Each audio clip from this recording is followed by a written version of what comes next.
안녕하십니까. 바이오 투자학교의 이혜진입니다. 때일은 무더인가 싶더니 봄비가 내려 기온이 많이 떨어졌습니다.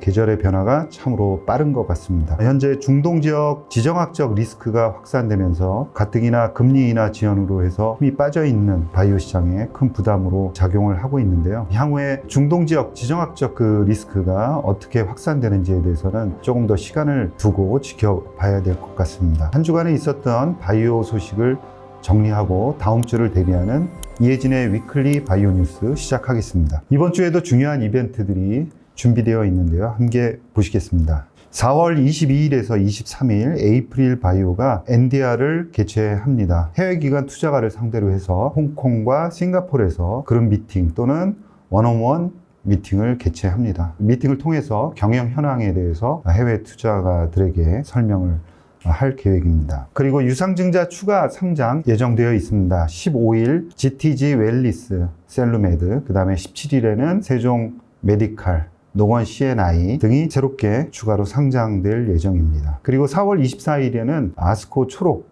제목이 공개될 예정입니다. 그리고 초록 발표되는 기일은 5월 23일, 미국 날짜로 5월 23일에 예정이 되어 있습니다. 그래서 4월 24일에 초록이 발표되고 나면 그 업체들에 대해서도 우리가 좀 살펴봐야 될 것 같고요. 그 다음에 존슨앤존슨이라든가 머크를 중심으로 해서 미국 빅파마들의 1분기 실적 발표가 다음 주부터 예정이 되어 있습니다. 그래서 국내 기업들도 삼성 바이오로직스를 비롯해서 다음 주부터 실적 발표가 시작되는데요. 4월 말부터 작은 업체들은 5월 15일까지 실적 발표 영향권에 이제 들어가기 때문에 관심 있는 기업들의 1분기 실적을 점검해 보는 것도 좋을 것 같습니다. 한 주간 동안 주가 움직임이 컸던 바이오의 한 종목을 골라 분석해보는 이주가 왜 이래 코너입니다. 오늘 살펴볼 종목은 바로 S바이오메딕스입니다. S바이오메딕스는 2003년 강세일 대표에 의해서 설립이 되어서 2023년 5월에 상장이 되었습니다. 최대 주주 지분율은 31%이고요. 필러라든가 리프트 등 의료기기와 줄기세포 치료제가 주 사업 분야입니다. 동사가 진행하고 있는 파킨슨 치료제 파이프라인이 주목을 받으면서 최근 주가가 급등하고 있다고 보여지는데요. 지난 1월 식약처에서 임상 1,2A상 임상시험 계획을 승인을 받아서 현재 12명의 파킨슨병 환자에 대한 투약을 완료한 상황입니다. 주가 움직임을 잠시 살펴보면 S바이오메딕스의 지난 한 주 동안 주가가 50% 상승을 했습니다. 실질적으로는 3월 말부터 주가 움직임이 시작되었다 이렇게 봐야 될 것 같은데요. 최근에 이제 거래량도 늘면서 금월 들어서 76%의 주가 상승률을 기록을 하고 있습니다. 그래서 금월 들어서 첫 번째 주 그리고 두 번째 주 들어서 굉장히 큰 상승률을 기록하고 있다라고 보시면 될 것 같습니다. 동사는 배아줄기 세포를 신경세포로 분화시켜서 도파민 세포를 대체해주는 도파민 신경 전구 세포 치료제를 개발하고 있는데요. 동사의 선도 물질인 줄기세포 치료제인 TED A9으로 현재 12명의 파킨슨병 환자를 대상으로 해서 세브란스 병원에서 임상 1,2A상을 진행 중에 있습니다. 파킨슨병은 도파민 분비 뉴런이 사멸하면서 운동장애 그리고 인지장애 같은 증상을 동반하는 질병으로 병의 원인이 아직까지 밝혀지지 않았고 표준 치료제가 없기 때문에 미충족 수요가 대단히 큰 분야입니다. 올해 상반기 중에 TED-A9 임상 1,2A상 중간 보고가 있을 것으로 예상이 되는데요. 긍정적인 결과가 발표된다면 파이프라인의 가치도 재평가되고 기술 수출도 가능할 것으로 전망이 됩니다. 그러나 확인할 부분도 굉장히 많습니다. 치료 효과를 장기적으로 관찰할 필요가 있는데요. 이 치료 물질은 배아줄기세포 유래 분화세포로서 이식 후 거부 반응이나 종양화 가능성도 배제할 수가 없습니다. 그동안 성체줄기세포에 비해서 이 배아줄기세포 치료제의 개발이 늦었던 이유는 줄기세포가 종양으로 발전할 가능성이 높기 때문입니다. 또 한 가지는 재무적인 상황도 좀 파악을 해야 되는데요. 1분기가 지난 현재 시점에서 가용 현금 연수는 계략적으로 1년 정도입니다. 따라서 올 하반기에는 유상증자 가능성이 높다라고 보여집니다. 만일 임상 결과가 부정적으로 나온다면 주가 하락 국면에서 유상증자를 할 수밖에 없고요. 이런 상황은 기존 주주들에게 큰 부담으로 작용할 수밖에 없다는 점을 염두에 두실 필요가 있겠습니다. 기회와 위험을 동시에 평가하는 균형 잡힌 투자 마인드가 중요하다고 보겠습니다. 이 코너는 지난주 주가 변동폭이 컸던 화제의 종목에 대해 소개하는 것이 주 목적으로 투자 권유가 아니라는 점을 인지해 주셨으면 감사하겠습니다. 다음으로는 주간 바이오 시황을 정리해보는 시간입니다. 주 초중반에 관심이 집중되었던 미국 3월 소비자 물가 상승률이 예상치를 크게 상회했고 금리 인하 기대감이 후퇴하면서 미 증시는 하락세를 보였습니다. 미국 10년물 국채 금리가 4.6%를 돌파하는 큰 상승세가 또 나타났습니다. 목요일 생산자 물가지수가 시장의 예상치를 하회하면서 금리 인하에 대한 기대감이 일부 살아나기는 했지만 중동 지역의 지정학적 리스크가 불거지면서 바이오 주가는 다시 하락으로 전환하면서 한 주를 마감했습니다. 지금 현재 물가 수준이 굉장히 높은 수준이기 때문에 중동 지역에서 불거지고 있는 이 지정학적 리스크가 유가를 더욱 상승시킴으로 인해서 물가의 부담을 가중시킬 수 있다. 이런 우려감이 주가에 반영되었다고 볼 수가 있습니다. 시장금리 상승의 여파로 인해서 미국 바이오는 주간 단위로 해서 2.5% 하락하는 수익률을 기록을 했습니다. 섹터별로는 특이사항이 없었습니다. 금리를 잠시 살펴보면 최근에 금리 상황을 좀 살펴보면 10년물 국채금리 그 다음에 XBI 바이오텍 지수가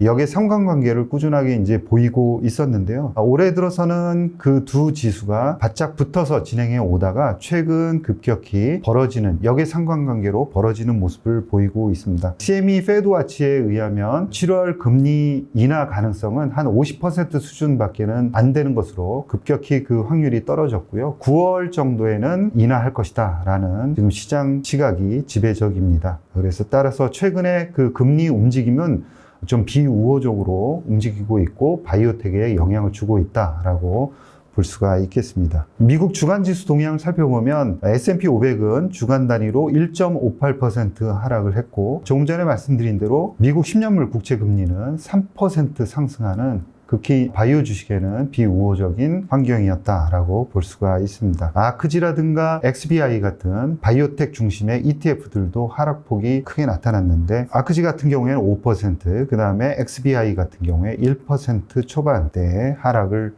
보였습니다. 그리고 대형주로 구성되어 있는 XLB 같은 경우에도 2.6% 하락해서 전체적으로 바이오가 부진한 모습을 보였고요. 금리에 대해서 악영향을 받았다 이렇게 볼 수가 있겠습니다. 국내 바이오 지수 동향을 살펴보면 코스피 지수는 마이너스 1.1%, 코스닥 제약 지수는 1.8% 상승했지만 이것은 그 지난주에 하락폭이 워낙 컸습니다. 마이너스 9%에서 마이너스 10% 정도 사이에 굉장히 급락을 했기 때문에 그에 대한 반등 수준이었다라고 볼 수밖에 없습니다. 그리고 미국 바이오텍 분위기가 어느 정도 상승 분위기로 방향을 전환해야 하는데 여전히 그 반전의 기회를 잡지 못하고 있는 상황입니다. 따라서 우리나라 업체들도 당분간 바이오 지수 전체적으로는 좀 보수적으로 볼 필요가 있겠다라고 생각을 하면서 현금 흐름을 면밀히 살펴봐야 된다라고 생각을 하고 있고요. 임상 결과 발표라든가 또 기술 이전 가능성이 있는 기업 중심으로 해서 매매를 해야 한다라고 보겠습니다. 지정학적 리스크의 영향을 정확히 예측하기는 대단히 어렵습니다. 그런 측면에서 투자에 어려움이 있다라고 생각을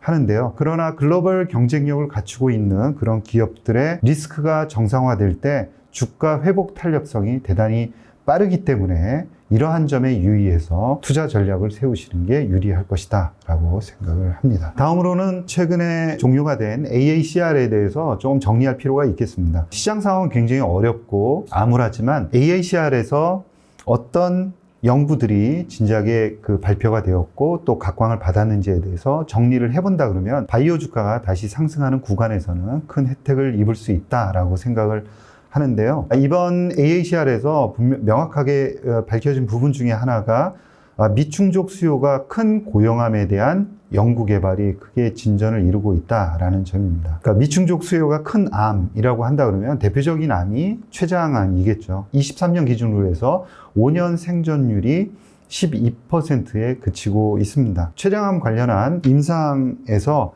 BMY의 옵티보, 그 다음에 바이오엔텍과 제넨텍의 메신저 RNA가 췌장암 분야에서 긍정적인 시그널을 보여주었다라는 결과가 발표되었습니다. 먼저 바이오엔텍하고 제넨텍 같은 경우에는 메신저 RNA 암백신으로 췌장 관선암 환자에서 지속적인 T세포 반응률과 암 재발 지연이 관찰되었다고 발표를 했고요. PD-1 억제제이죠. 옵디보와 항암 요법 병용 수술 전 치료법으로 췌장암 치료의 결과를 개선할 수 있다는 증거를 보여주었습니다. 그리고 또 한 가지 트렌드라고 한다 그러면 이 키트루다와 또 암 백신을 같이 투여하는 그런 임상들이 진행이 되었습니다. 그래서 PDC 라인이라는 회사와 제네어스라는 회사가 키트루다와 암 백신을 같이 병용 투여로 해서 간세포암이라든가 또 비소세포 폐암을 치료하는 그런 연구들을 진행을 했습니다. 또 AACR에서 여전히 각광을 받고 있는 모달리티는 ADC입니다. 그래서 ADC가 최근에 ADC 치료제 중에 가장 히트를 치고 있는 이 N02가 FDA가 승인한 글로벌 첫 종양불문 허투 타겟 고형암 치료제로 승인되었다는 소식이 전해지기도 했었는데요. 그러나 이 ADC는 여전히 독성과 페이로드 문제를 내포를 하고 있습니다. 예를 들어서 간질성 폐질환 같은 부작용이 있는 거죠. 여기에 대해서 머크하고 켈룬의 트롭2 ADC에 관련한 임상이 주목을 받았습니다. 그 주목받은 이유는 같은 타겟이라 할지라도 약물하고 링커를 변경함으로 인해서 항암 활성이라든가 안전성 그 프로파일을 변화시킬 수 있다라는 점이죠. 이런 점에서 특히 이제 각광을 받았다라고 볼 수가 있습니다. 또 하나는 이런 차세대 ADC로다가 치료하기 힘든 그런 회피성 솔리드 투머를 타겟하는 그런 연구들이 진행이 되었고 또 각광을 받았다라고 볼 수가 있습니다. 그리고 차세대 ADC에 대한 그런 연구 결과들도 발표가 되었었는데요. 이제 암을 죽이는 것뿐만이 아니라 그 면역을 조절하는 치료제로서도 ADC가 연구 개발되고 있고 약물로서는 프로탁이라든가 또 RNA 인히비터 이런 물질들을 또 항체와 결합을 해서 이제 질환을 치료하는 그런 차세대 연구 결과들이 발표가 되었습니다. 다음으로는 비만 치료제로 유명한 GLP-1 계열 약물들과 관련한 소식입니다. FDA에서 GLP-1 관련한 약물들이 자살 충동, 별다른 연관관계가 없다라고 이제 발표를 했었는데요. 이번에는 EMA, 유럽의약청에서 굉장히 오랫동안 걸친 그 조사 결과를 발표를 했습니다. 그래서 결론은 충동 및 자해와 이런 GLP-1 관련한 그런 계열 약물들이 연관성이 없다라고 결론을 지었습니다. 그래서 둘 간의 그런 연관성은 없는 것으로 당분간은 마무리되었고 이 문제는 수면 아래로 내려갈 것이다 라고 생각을 합니다. 다음으로는 이 GLP-1 관련한 그런 임상 결과들입니다. 이 퇴행성 질환과 관련한 쪽에서도 임상이 진행되고 있는데요. 사노피에서 이 GLP-1 계열 약물을 가지고 파킨슨병 환자를 치료했더니 유의미한 임상적 결과가 나왔다라고 결과를 발표를 했습니다. 이 바클레이즈에서는 이런 사노피의 임상 결과를 가지고 이제 파급 효과를 예측을 했는데 바이오젠이라든가 또 드날리 같은 회사에 악영향을 미칠 수 있다라고 언급을 하기도 했습니다. 또 하나 임상은 이 노보노디스크의 비만 치료제 GLP-1 계열과 관련해서 이 약물로 초기 단계의 그 알츠하이머 환자를 대상으로 한 현재 임상 2상이 진행이 되고 있고요. 결과는 2025년에 발표할 예정이다라고 이야기를 하고 있습니다. 그래서 이 GLP-1 관련한 약물들이 기존의 당뇨병, 비만을 넘어서 심혈관이라든가 또 마시 같은 간질환 치료제, 그 다음에 신장질환, 그리고 좀 전에 말씀드린 대로 퇴행성 뇌질환까지 전방위적으로 성과를 내고 있다라는 말씀을 드릴 수 있습니다. ADC와 마찬가지로 빅파마들의 관심을 받고 있는 단백질 분해제에 대한 그런 그 소식이 있습니다. 누릭스가 빅파마 사노피하고 현재 진행하고 있는 협업 연구를 연장하기로 했다라는 소식에 따라서 주가가 급등하기도 했고요. 노바티스가 단백질 분해제 개발 기업인 아비나스, 가장 이제 그 단백질 분해제 치료제를 개발하고 있는 회사로서는 가장 앞서 있는 회사라고 볼 수가 있는데요. 이 아비나스와 전립선 암 경구용 단백질 분해제를 연구하는 전략적 파트너십을 체결하고 ARV-766 전이성 거세저항성 전립선암 치료제 후보 물질을 확보를 했고, 또한 차세대 물질인 ARV7에 대한 개발과 상업화 권리도 확보했다라는 소식이 있었습니다. 또 한 가지는 모더나가 개인화된 신항원 후보 물질 메신저 RNA 4157과 머크의 키트루다를 병용으로 해서 HPV 음성 두 경부암을 치료하는 임상 1상에서 긍정적인 결과를 발표했다라고 긍정적인 결과를 발표했습니다. 모더나는 이 질환뿐만이 아니라 기존의 후기 임상으로 흑색종이라든가 또 비수세포 폐암에 대해서도 연구 개발을 진행을 하고 있습니다. 일본의 CDMO 기업이죠. 후지필름이 2028년까지 7천억 엔을 투자를 해서 생산 능력을 현재의 5배로 끌어올리겠다라는 계획을 발표를 했고요. 노스캐롤라이나에 12억 달러를 추가로 투자를 해서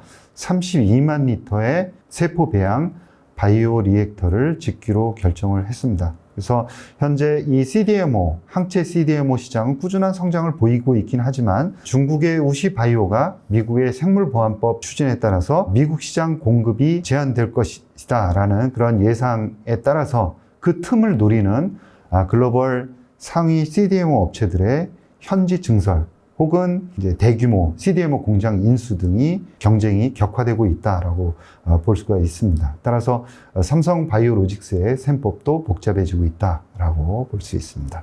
이상으로 이혜진의 위클리 바이오 뉴스를 마치겠습니다. 새로운 기업 탐방 콘텐츠를 준비 중에 있습니다. 시청자분들의 궁금하신 기업들을 댓글로 남겨주시면 감사하겠습니다. 또는 인터뷰를 희망하시는 바이오 기업 관계자분들은 고정 댓글에 있는 메일로 연락 부탁드립니다. 감사합니다.